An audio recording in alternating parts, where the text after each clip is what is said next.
I've just been looking through a box here that I have called Oddities or Oddballs.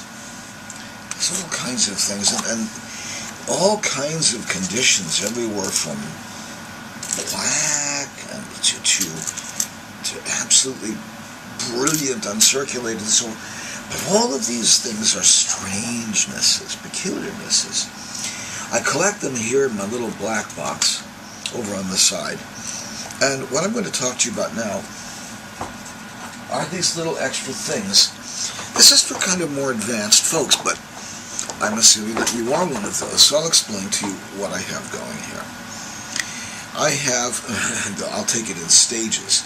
So the first thing I want to talk about, number one subject, is extra or side boxes. Now, take a look at my layout over here and see how this works. See, I have 1959 at the top left over here, at the top of my my velvet pad. But if I had a little more room, I actually could put this above the pad, and that would be just fine. And then the next row starts with 1973D. See, I'm excluding this because I'll explain that in a minute what that's doing there. Now, this is the actual setup right here. Now you see the way it goes from left to right. So 1972 PDS on the right, on the first shelf. The second shelf is 1989 P plus D. And then the third shelf, or third tier, is 2009 DDO fingers, right? Now, over to the right here I have, in an island, I'll take these away that might be confusing your eye. Those are being shipped out tomorrow to students, and that's why they're over there, urgently needing to be shipped. Okay, so here I just stack up for the moment, and then I eventually do. You have to keep these in sequence because these are all in doubles, and the doubles all relate to each other. In this particular case, in this particular set of doubles, happens to be the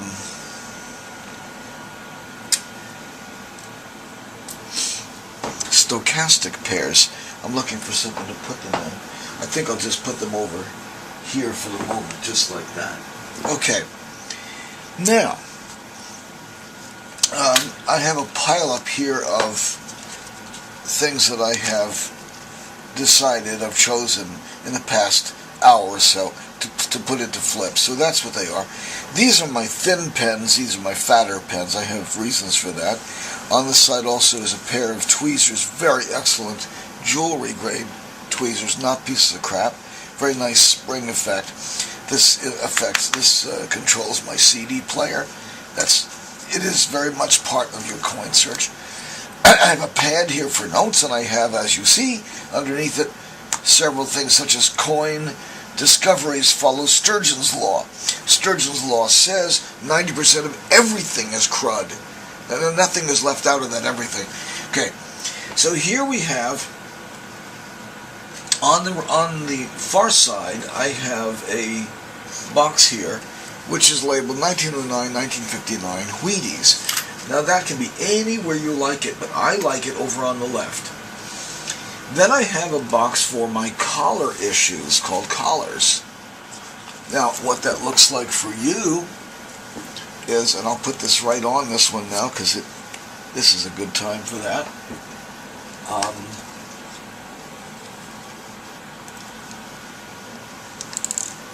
Alright, so that is my collars box.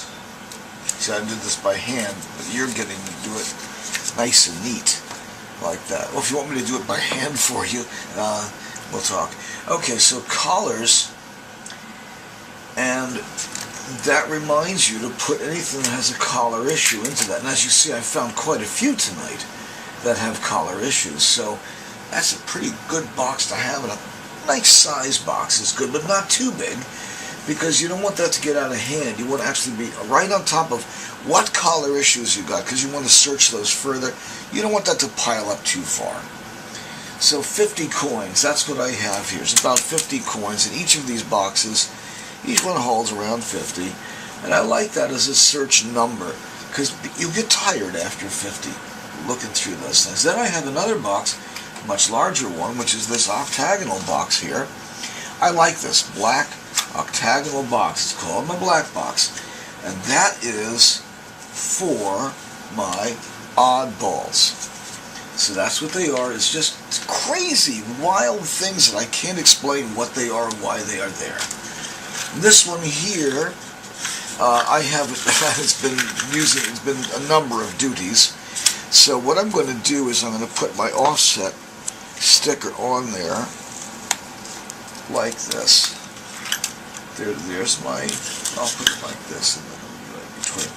So there's my offsets over there, and it's quite a large box. It's as large as the other one, the oddballs, but it's not black. Could be black. In fact, I don't think it should be, because you want to keep track visually instantly of what's going on there. Then I use an oval for my Canada, and you really need a large one if you're anywhere at all, because you're going to get a lot of Canadian pennies. I mean, I've had as much as like an eighth of a box be Canadian pennies. It can get that far. Okay, then you have RPMs, and in this case, I have here, and Canada I have like this, and RPM I have, and then I have another one here for oddballs, you see. You get all of these. What I like to do, actually, what I prefer to do on these larger pieces, I've done here on RPMs, which is I put RPM, and I make a nice little flag out of that for myself, and that's really readable from a distance.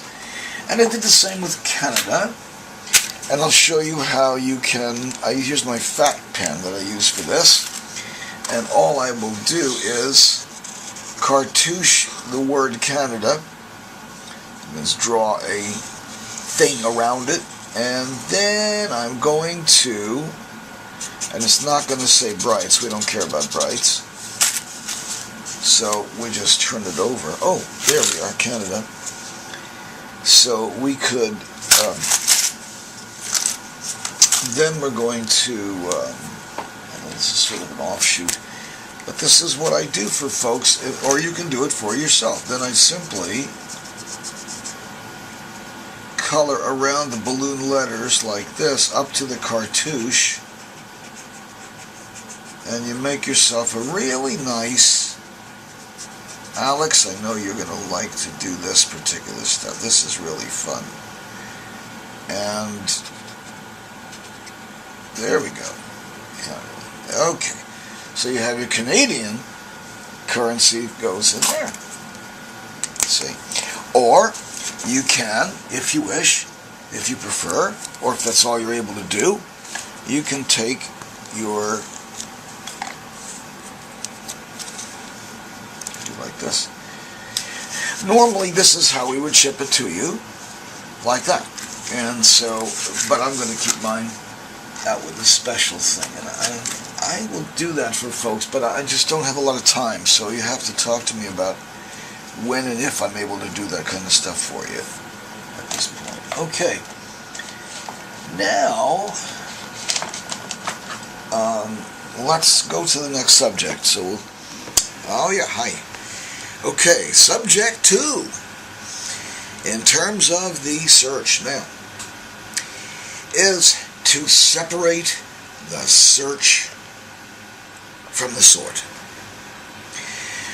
At this moment, all we're talking about is layout. So let's just look at the layout. I will review with you what we have here. I have some flips over on my left. This is the standard velvet pad that you get with the kit.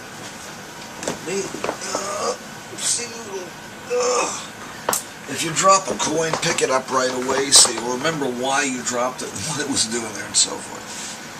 Okay, so I am working with this full layout. I have my side pockets set up 1, 2, 3, 4, 5, 6 over here. I've got my island set up over here for my 2010, 11, and 12. Here I have my 1959, 60, 61, 62, 63, 64, and 66. I don't have a 65 in there. Once in a while you'll see a 65 that's interesting, but typically not. Then I have 68, 69, 70, 71, 72, and of course you know whether those are PDS or not. Then, of course, they're marked that way. Then here I have 73D, 74 PND, 1980, just 80, don't even bother looking at the D. 82, you don't have to look at the D at all. So I have 82 large date copper, 82 small date zinc. That's where you break the no loop rule.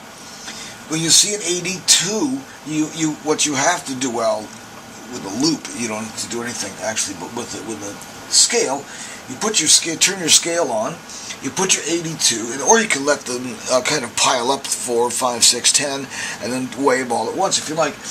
Then you weigh them. Now, if it weighs 3.1 grams, it's a large date copper. If it's 2.5, put it in other, or forget about it. If it's nice, put it in other. If it's a small date, you're after the zinc, so that's the 2.5 that you'd be after. The 3.1 you would either reject or put in the 82 other, and so forth. Now that is all about, we're going to talk in great detail about sorting, and I'm going to, in each case, I'm going to explain what you're looking for. Every single coin here has its own search, and we're going to go through that, but that's in search, not in sort. You have to know to already decide whether this is copper or zinc, and whether it's small date or large date. I mean, that's a big thing. That's a big issue. So here I have 3 bins, or baskets for you, 3 traps, 82 large date copper, 82 small date zinc, and 82 other. If you must keep it for some reason, for album for instance, well, put it in 82 other. 83, Philadelphia and Denver, will both do you some good. Why? We'll talk later about why, see? Just get it in there. 84, PND, so you put all the Philadelphia, all the Denver. What cases of them do you put in there? All cases. You put in every case that is very funky, like this, all the way up, and that's a, what is that, 86D, and then you might find a beautiful 86D that you also put in there. All cases of the 86D go into the 86D bin. It's really important that you understand that. You don't differentiate at this point. You don't decide. You don't editorialize. You don't start opining. You leave all that for later in the search. All you're doing now is sorting, sorting, sorting. You're like a 301 card sorter. That's all you're doing. There's a key punch. You're looking at these things, you're going, this is a, no, I don't even know what, I have to use my snoot to find out. Alright, so this is a 1971S. We don't collect them, but I'll put it in oddballs and see if it's worth looking at later. 2011D, I'll put there. 77D, we don't collect. 2004D, we do, it goes there. 2012 goes there. Now when I start getting into this, I take out this. Here's an 82. I must find out if it's copper. It is copper. It goes in large date copper. This is a large date. That's all I care about. Is it large date and is it copper? Later I'll consider whatever might be interesting about that coin. Here, this looks like an 88D, I believe it is. I'll put it in there and I'll find out later if I'm wrong. Here's an 81 and an 80D, no use to me. 91D, no use. 2000D, no use. You might as well toss away. 90% of your coins are going to be toss-aways. 90%. Sturgeon's Law. 90% of everything is crud. By God, I can prove it to you. Now, you get a search roll from me. And that search roll consists entirely, let's say, of 1971 Philadelphia or 1971 Denver.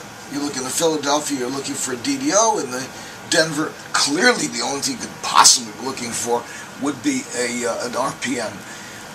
But there are some other things, other cases with the 71D that you should know about. Well, when we get to that coin, we will. Right now, you just get it into the bin, put it in there. Now, when you get a roll, I'll show you what one looks like.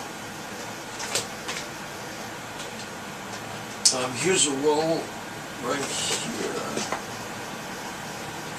And by the way, here's an entire roll of offset. Well, it's not an entire roll. No, it's about a third of a roll of offsets.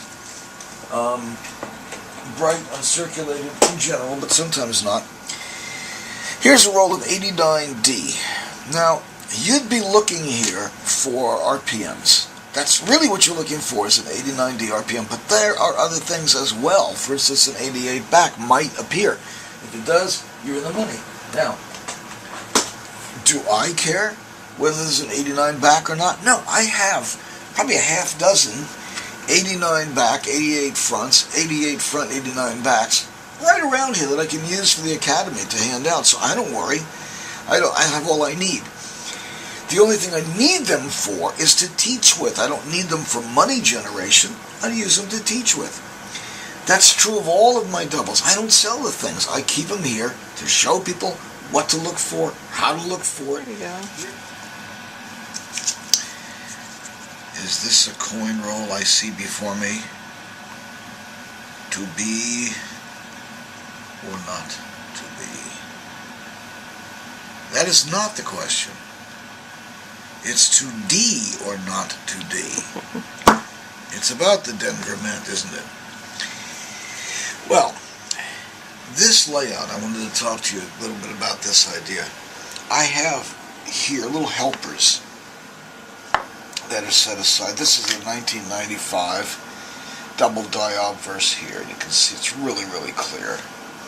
Really nice. This one is a 1999, struck 5% off center, mint error, MS65 red. This is a numismatic guarantee, NGC. Now, what they verify is that this is 5% off, so that's enough off center to qualify for slabbing. To me, that's an important point, and it's a point that I refresh myself with every day, all day long, by leaving it there as a kind of little mascot.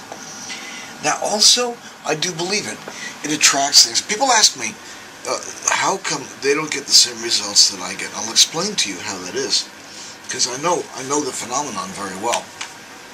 You see, when you send for a search roll, I'll show you what it looks like.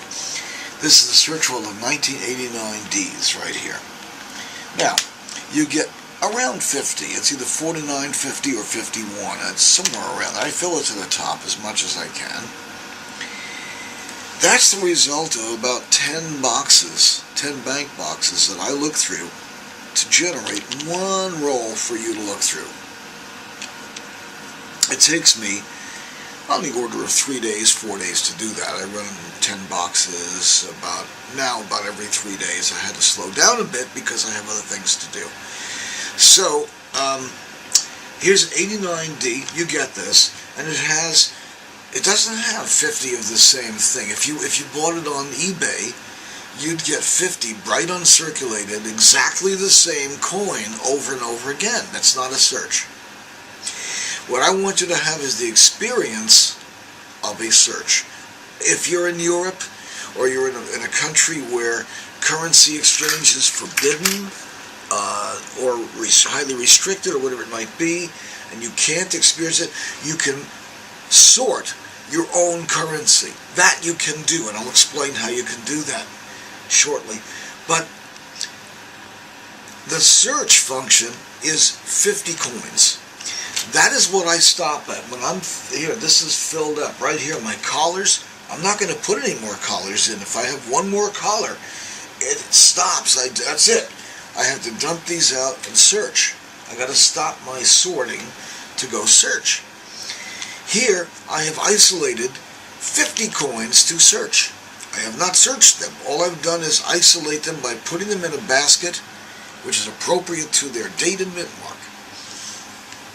I then separate them out by date and mint mark so that I have Philadelphia's on one side, Denver's on the other side, because they're two different searches typically. So then I will send you a roll selected like that of 1989D. I will not care whether there's a skinny FG on the other side of it or whatever it is. All I'm going to do is apprise you of what you could find in there, what you might find in there, and also tell you what it's worth. You would be very surprised at some of the things you've overlooked. Like the 88D is better in some ways. It's certainly more lucrative and more more probable than the 88 that you're looking for so heavily. So you need to know what you're looking for. That you'll be told. In each case, when you get one of these, you'll have the same search experience that I would have searching these same coins. What if I didn't send it to you? What if I searched it instead? This is the point at which you get it. You get it at the same point where I would say, I will search these, or I'll pass them on to you to search. You have 50 coins from 50 different sources, typically. 49 sources, 51 sources, whatever it is, around 50, as I said. Why aren't you as lucky? Why didn't you get as many hits as I get? I hear you ask. Because someone's bound to. First of all, I have a lot more experience than you have at the moment, but you're going to catch up with me real soon and exceed my abilities by far, I'm hoping. So, your experience and mine will be the same roll for roll. You probably will find nothing in here. I probably will find 2 or 3 things in here, and I might find the entire roll interesting. Because I also know about creative marketing of these things, and I'm going to try to teach that to you as well. Alright. Now, why aren't you getting as many hits? First of all, because you're not as skilled as I am. That's number one. You're not as experienced as I am. That's number one. But it's also about, it's a perennial joke about volume. You know? My grandfather was a dress manufacturer. He really was a dress manufacturer.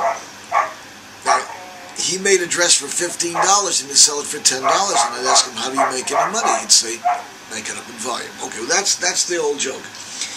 But the fact is, I see, my dogs are going crazy out there. We have somebody walking up to do the front lawn or something, so they always go for the throat. It's a shame. Anyway, do go for the throat. So, oh gosh, just the leg. Come to think of it, we're on TV. So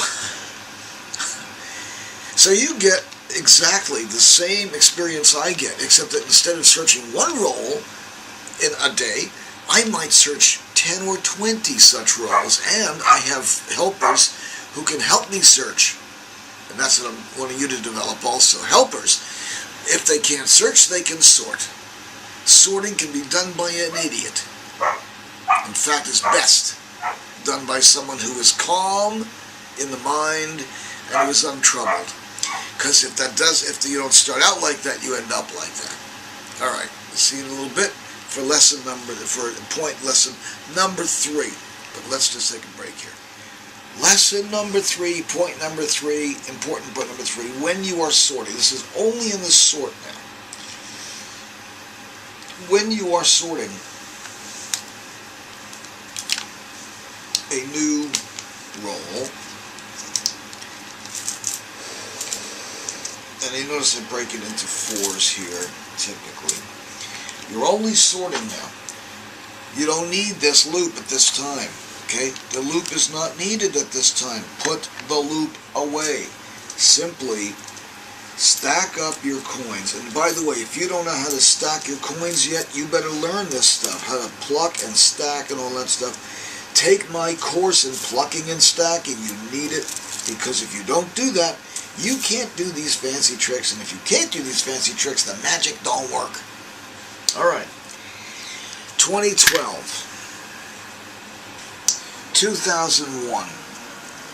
Now 2001 I put aside because I had a special interest in 2001 at this time. I'm trying to find enough of them to send you.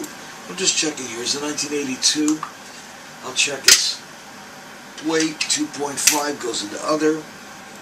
76, 90, 91. These I don't take. Don't do anything with. There's 3 coins I don't have to look at. See, that's a big thing. Here's a 95D. Put it in there. Don't think about it. Put it in there. Here's a 97D. Do I take those? No, I only take a 97. Goes away. I don't look at that. 2009, I do look at it. No, I look at those. 2006D, I don't look at. So that's one less coin I have to look at. 82, that's in bad shape. And it's a D. 82D, I don't look at. 2001s, I'm going to put over here. 1988D goes in there. Oh, sorry, goes in. That's an 89. It goes in there. I don't care if it's got a fat FG on there. That's your problem. 91D that looks kind of interesting. I'll put it in my oddball section. This is 2011, goes over there. 1992 goes in here. Starting to get to the point where I need to search that. 97, but it's a D. It goes away. 2007 I don't take. 2011D I do take in any condition except sludge. 77D I do not take. 74D in very nice condition goes into my 70s box. And that gets to some lucky person, whoever wants to get that 70s box. They get all the juicy 70s. I think I'll just put these 2001s in and I'll just do that whole thing later on. 2011D goes in there. It's kind of fuzzy. Here's a 1990D and a 1990D traveling together. Go here in my stochastic pairs. 2011D goes there. 1997 I don't take in. 82s I do only if it's copper because it's large. And yes, it is copper. So there's a chance of having the DDO on it. See, 88D really looks like a great. In fact, that is. I can see the RPM on that one. That is an RPM. I have also passed in 2001. I have passed at least 2 because when you flip it, you can see it. The 92 wide. I've had at least 2 of them go by me, and of course I don't stop those things from going by. I have 4 of my own. I don't have to worry about it. I got enough to show people. These are all coins I don't take. They're not in here. I don't take them. They go in the dump pile. I don't even have to look at them to know that they're not coins that I'm going to look at. Now, if they have a die crack on them or something like that, I'd be an idiot to throw it in there, but they don't. They don't typically have die cracks. Some of them might, but they typically don't. The ones that do are the ones that have the dates. See, somebody saw that die crack, okay, and they reported it.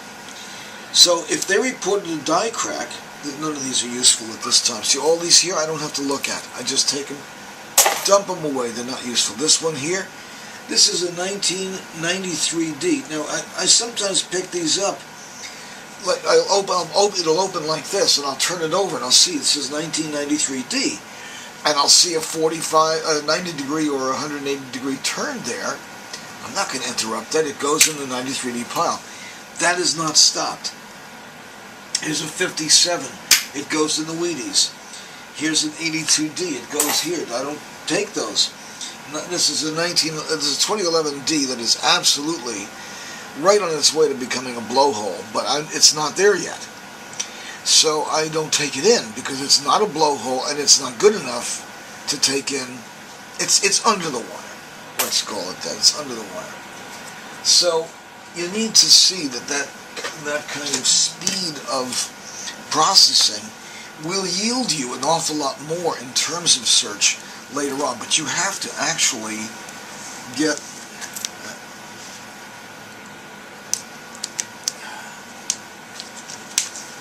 you have to get enough coins through your hands to be able to see the coins that are of any consequence. Now, I'm looking through West Coast, so in West Coast I am definitely looking for Rainbow.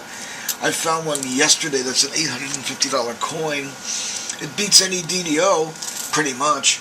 So, and they sell fast also. They really sell quickly. That was an 83D. Here's a 98D, here's a 95, there's a 95D goes in there.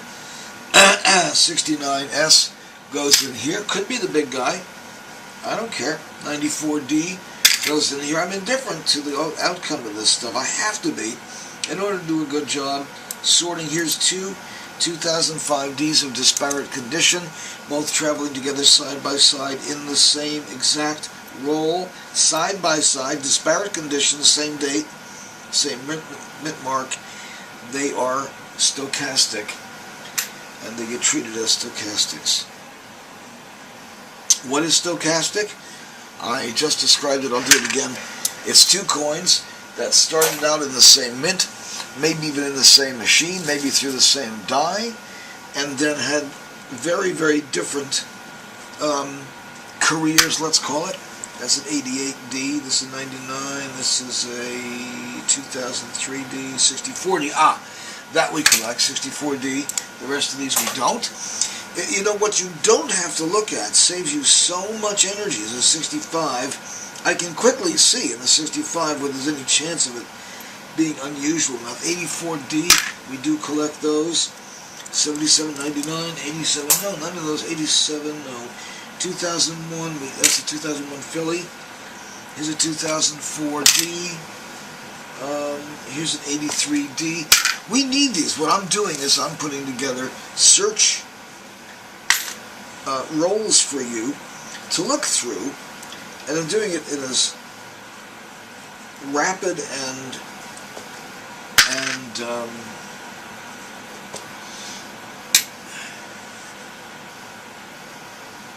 uninterrupted a manner as possible. All I'm trying to do is get the coins in your hands in a timely and inexpensive manner. The time it takes to do this, you know, these go up one coin at a time. When you have the experience of sorting, you'll see what I'm talking about. It's slow. It happens slowly. So that's it. I just want to show you simply what the speed is. It's about like what I'm doing right now. That's a 2004 Philly. Here's a 2000D. I don't take those. Here's a 1985D. I do take those. Here's a 76D. I do take 76D, I believe. 76D. No, I don't. By golly. I don't take 76Ds. I take 96. Okay, 90D I don't take. 98D I do not take. However, it's really interesting. I'll put it in oddballs. 86D. I do take 86Ds. 2009, I do take in any condition except absolute funk, and that's the way that goes. So it's a really rapid thing. All you're doing is getting these things. It's as if you were a sorter like that, you know, a mechanical sorter. You should be mechanical, but if you happen to see something go by, you're an idiot not to flip it. So when I see something go by, when I'm looking, when I'm, you know, I put them in these things here. When I sort for you, I don't interrupt the flow at all.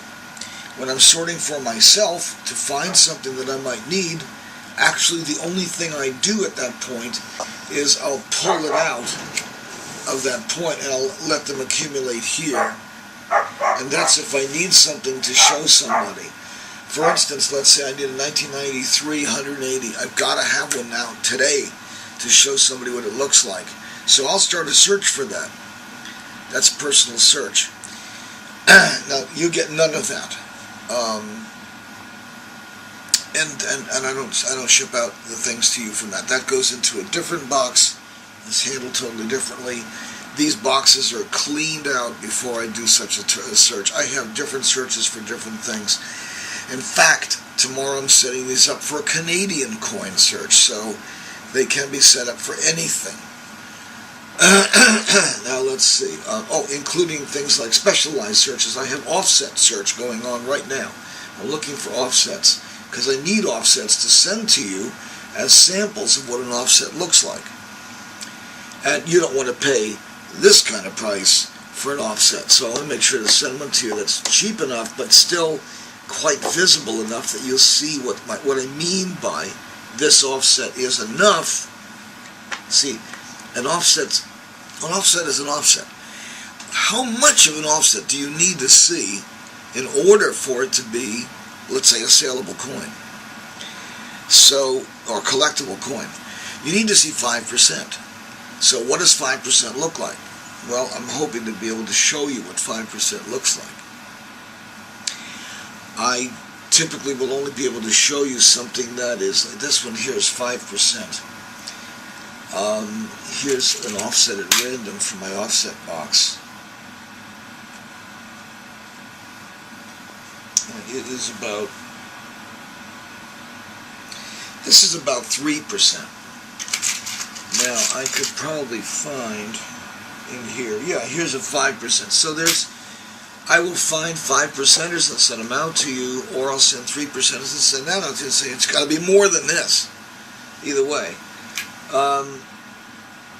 Now, every box, when it gets full, that's the time to search that box. Okay, so you have to stop your sort and go into search mode. If you don't work like that, it's all right, but it will pile up on you. If you want to do all your searches at the same time, wait till 10 boxes fill up. But you know, the first box to fill up will fill up even more. I just warn you now. It starts to add up and pile up, and you start wading through the stuff, and you get tired, and you don't want to do it anymore. So you don't want it to happen like that. You want to make sure when you get a full box, that's the time to stop and do a search. Really it is.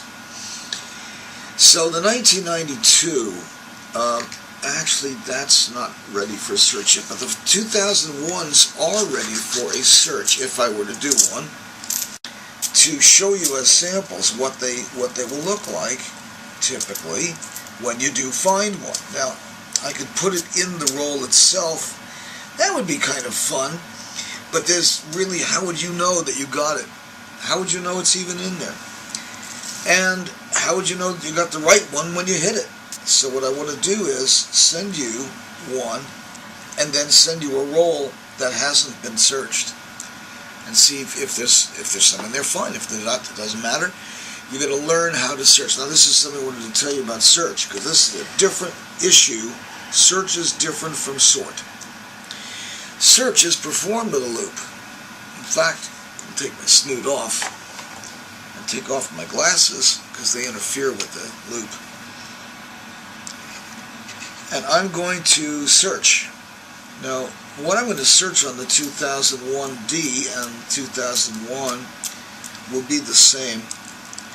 So it's going to be all on the, you see what I just did? I just stacked them, rotated them, and laid them back out again. You need to know that move really well. So I'm going to check between the A and the M in America. That means I know where to look for that on the coin. So it's already organized for me, oriented, so I can see it.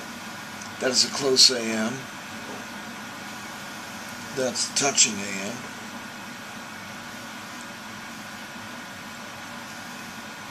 That is a close AM, but not touching.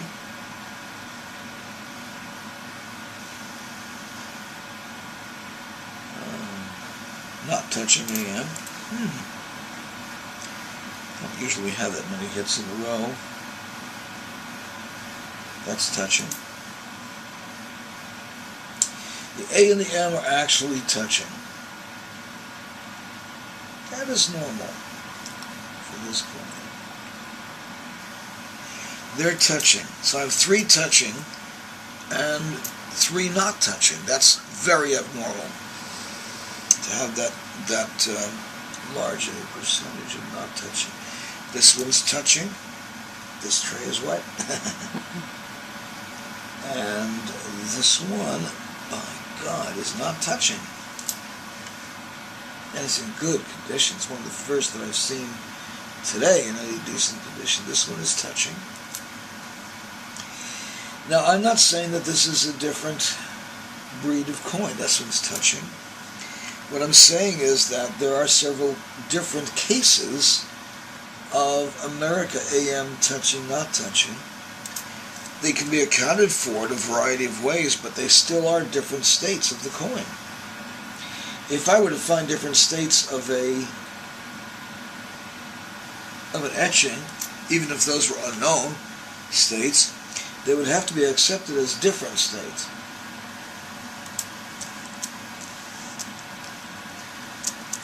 In the case of this coin, there is a definite difference. The difference is admitted. It's agreed upon that there is a difference. There's another one. These are all here now. This whole stack. Only the first. There were 4, and everything else so far has been touching AMs. You can perform the same action at home. Just examine all your 2001 and 2001D and look at the AM on there and just see if you can find any that are where the A and the M are not touching.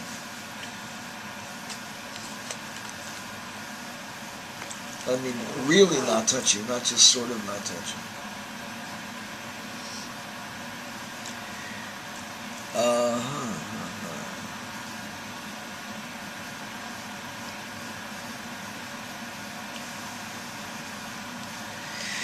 You will, in search, you're going to have to learn how to use your loop very well, because sometimes you have to kind of scoop underneath something in order to see it. In the case of, and by the way, the closer you get, the closer the loop is to your eyeball, the better field of vision you'll have, and the better chance you'll have to actually achieve your successes. So these are, right here, these are close, and they're helpful to me. I want to show the close ones. I want you to get experience looking at the close as well as the wider AM. So you need both of those things in order to be able to differentiate this. And as a matter of fact, that is the clue how to work with this stuff at all, is through experience you learn what it feels like. Not what it looks like so much. You learn what it feels like, what that coin feels like. And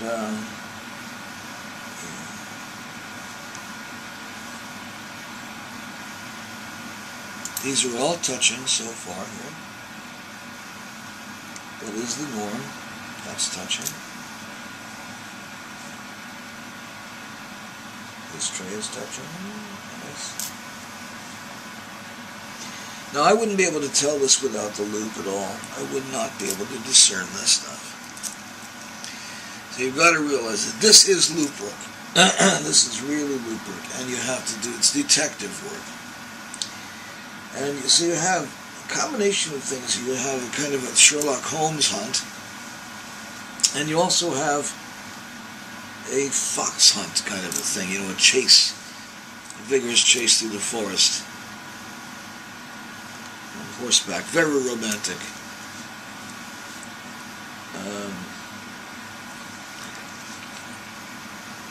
Unless you actually see what goes on. Well, these are all normals here. So far I haven't hit an abnormality in any of these, and I'm almost through the roll. These are all touching here. And if there's a little bit of a gap, I just ignore that. There's some of these that have a tiny gap between A and M, and that's normal. They either appear to be touching completely, or there's a little bit of a gap there.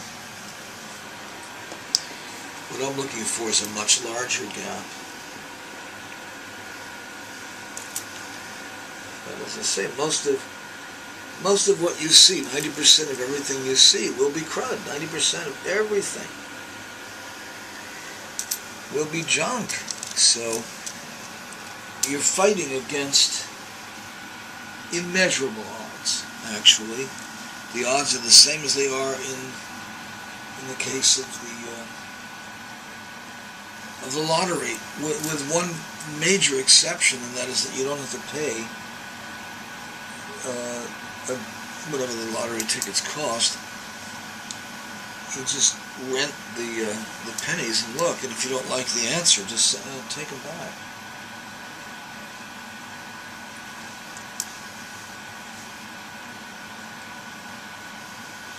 And it's all going to be about volume. It is, because the odds are so low. You just have to basically. It's kind of a nice way of dumpster diving. In point of fact. So I found here 4 widers. I will refresh to see that they are indeed wider. This one's arguable. That one's arguable. I don't accept that. I think I'll put that one back. That one's good. Oh, out of 4, I will accept 1 that I think is actually worthy of the wider AM label. The others, they're not exactly as wide as I would hope. So this is good. So 1 out of 50, that's nice odds. I like those odds. And that normally, I put 2 back in, 3 back in rather, that are definitely wider, sort of. They're kind of a little wider. And that typically would not happen into anything. That's not going to go out to you. That's going to be used here for an Academy search. That's where I will load one of these hotter ones in there and let somebody try to find it, because I can pick it back out again if they can't. But with you at home, you can't do that. So the way we work it is you get the coin, looking like this. It'll be inside a classroom slab, and it would be labeled, like this one says 88FG. You can't afford that. It's about $800, $900 coin. So what I've done is, for the Academy, this is called a double coin simulation, and what I've done here is I've put an 89 back into the other side of the slab to show you what it feels like to turn it over and see that thing. But this doesn't go out of here. I don't send these out. I won't send them through the mail, and I won't issue them to anybody. They're under my strict control, because it could be very misleading if somebody did something like that on eBay or something like that, or sprang it on somebody who didn't look at the words double coin simulation. See? Plus, it's an unsealed slab, so anybody can open it and inspect it and take both of those coins out and see that they are 2 coins. On the back, it says 2 coins are enclosed. And so, now, that's it for the for that layout, basically. In terms of search, each coin has its very own search. All right. Suppose you at this time have received these. It's a search roll. Actually, this is a search roll here. So let's say you've received a search roll, and you've also received, at the same time, a slab. This is an Academy slab. This is openable. It's not a sealed slab. And the slab shows you this is the coin you're looking for. This is the actual coin you're looking for. And then you have 50 chances to be right. Sometimes right twice or 3 times. Now, in the case of an RPM, what you're looking at is the mint mark under the date. And the way that you want to do it is, first of all, you want to hold the slab by the edges, just like you do a coin. You don't hold it like this and destroy the thing. You hold it by the edges. And that's how you examine it. Then also you'll turn it. You can also hold it by this edge here, see? Then you'll turn it this direction vertically to see the other side, obviously, so that it will be rightly oriented to you. If it's a Canadian coin, of course, you'll flip it the other way. But US coin, you'll flip it this way. Now, you're going to use your loop close up to your eye, like this, and you're going to keep both eyes open, and you're going to look up underneath. You're going to look at the mint mark and look underneath the mint mark and just work to get it in focus. Ah, I see 2 D's there. I see a second shadowy D right next to the other D. Oh, so that's what I'm looking for. Because I'm told what I'm looking for. I just told you, you're looking for an RPM. So realize that the tube that you're looking through, you looked through it in 2 minutes. It took me 2 weeks to accomplish this, to actually accumulate 50 different examples from 50 different sources of that date and that mint mark, just so you can look through it. Now your experience will duplicate my experience in terms of search. You will find, or potentially find, you'll have the same number of potential finds, possible finds, in this role that I would have. But I'm going to have better luck than you for 2 reasons. One is because I know more at the moment, my skills are higher. But secondly, more importantly, I look through 10 or 20 of these roles every day. I search them every day. Not every date, only the dates that I'm finding to be of interest here to our academy students. So in other words, when they search a role, of course I search the same role after they do, to see if they've missed anything, and invariably they have.